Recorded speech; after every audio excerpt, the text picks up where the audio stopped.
ಯಾವ್ದಿರ್ಬೋದು ಇದು? ಗೊತ್ತಿಲ್ಲ ಸರ್. ನಿಮ್ಮ ಊಹೆ ಪ್ರಕಾರ ಕಟ್ಟಾವು ಅಲ್ಲ, ಮಂಡಲದ ಹಾವು ಅಲ್ಲ ಇದು. ಇದನ್ನ ಕನ್ನಡದಲ್ಲಿ ಸಾಮಾನ್ಯ ಕುಕ್ರಿ ಅಂತ ಕರಿತೀವಿ ಇದನ್ನ ಕನ್ನಡದಲ್ಲಿ. ಇಂಗ್ಲಿಷಲ್ಲಿ ಕಾಮನ್ ಕುಕ್ರಿ. ವಿಷರಹಿತ ಹಾವು.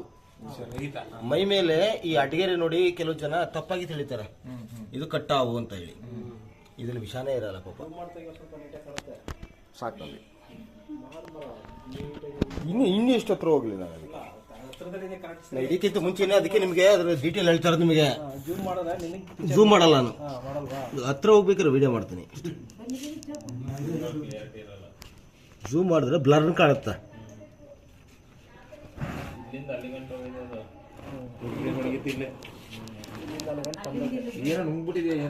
ಏನು ತಿಂದಿಲ್ಲ, ನಿಮ್ಮ ನೋಡಿ ಭಯಪಟ್ಟು ಸ್ಟ್ರಿಲ್ಲಾಗಿ ಮಲಗಾಯ್ತು ಅಷ್ಟೇ. ಅಂದರೆ ನಿಮಗೆ ಅದೊಂದು ಹಾವಿನಿದೆಲ್ಲ ಆನೆ ಇದ್ದಂಗೆ ಪಾಪ, ಎದುರಾಯ್ತಾ ಹಾವು. ನಾನು ಯಾರು ಕಾಣಿಸ್ತಾ ಇಲ್ಲ ಅಂತ ಸ್ಟಿಲ್ಲಾಗಿ ಸುಮ್ಮ ಮಲಗಾಯ್ತು ಅಷ್ಟೇ. ಅದು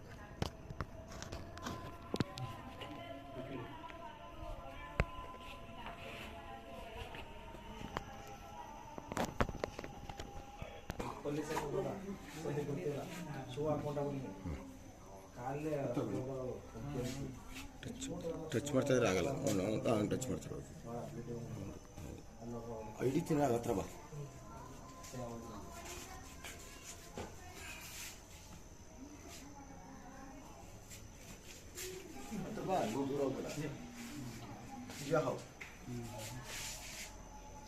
ಕೆಲವು ಜನ ಬರಬೇಕಾದ್ರೆ ಮೊದಲು ಹೇಳೋದು ಕಟ್ಟಾವು ಇರ್ಬೋದು, ಮಂಡಲವು ಇರ್ಬೋದು ಅಂತ. ಕಟ್ಟಾವು ಅಲ್ಲ, ಮಂಡಲವು ಅಲ್ಲ. ಕಟ್ಟಾವಿಗೆ ಬಂದು ಇದು cement with black patch pattern ಬಂದು, ಅದೇ ಕಟ್ಟಾವಿಗೆ ತುಂಬಾ ಬ್ಲ್ಯಾಕ್ ಇದ್ದು ವೈಟ್ ಪ್ಯಾಚ್ ಬರ್ತದೆ. ಅದು ಮಾತ್ರ ವಿಷಕಾರಿ ಹಾವು. ಇದು ವಿಷರಹಿತ ಹಾವು. ಇದು ವಿಷ ಕೂಡ ಇರಲ್ಲ.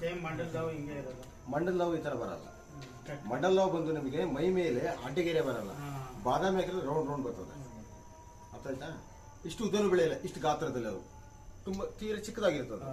ಅಂದ್ರೆ ಬರೀ ಹಾವು ಇರ್ಬೋದು, ಆದ್ರೆ ಇದು ದೊಡ್ಡ ಹಾವೇ. ಬಾಲ ಇಷ್ಟು ಶಾರ್ಪ್ ಇರಲ್ಲ, ಅದು ಒಂಥರ ಅಲ್ಲ, ಮಂಡೆ ಇರೋದು ಅದು ಬೇರೆ ಹಾವು.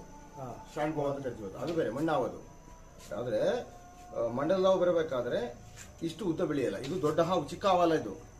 ಈ ಒಂದು ಜಾತಿಯಲ್ಲಿ ಹಾವುಗಳು ಹೆಬ್ಬೆಳೆ ಗಾತ್ರ ದಪ್ಪ ಆಗ್ತವೆ, ಸ್ವಲ್ಪ ಉದ್ದ ಬೆಳೀತವೆ. ಅಂದ್ರೆ ಒಂದು 7 ರಿಂದ 7.5 ಅಡಿ ಉದ್ದ ಬೆಳೀತವೆ ಅಷ್ಟೇ. ಎಷ್ಟೇ ಬೆಳೆದ್ರು ಕೂಡ ಇದರಲ್ಲಿ ವಿಷರಹಿತ ಹಾವು. ಮುಖ್ಯ ಆಹಾರ ಎಲ್ಲ ಹಲ್ಲಿಗಳು, ಹಲ್ಲಿ, ಸಣ್ಣ ಪುಟ್ಟ ಹಲ್ಲಿ